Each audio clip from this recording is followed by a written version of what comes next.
ఇటువైపు బొబ్బిల్లంకవో అటువైపు ములకల్లంకవో మధ్యలో పారే గోదావరి తల్లి పల్లెల గుండెలకు ప్రాణమ్మో పచ్చని చేలు చల్లని గాలి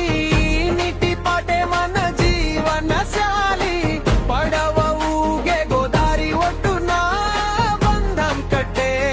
లంకాల జాలి సంక్రాంతొస్తే రంగుల పండుగ ముగ్గుల నవ్వులు ఇంటింట కోడి పదాలు డప్పుల మేళం ఊరంతా ఒకే మాట ఓయ్ గోదారమ్మ తల్లి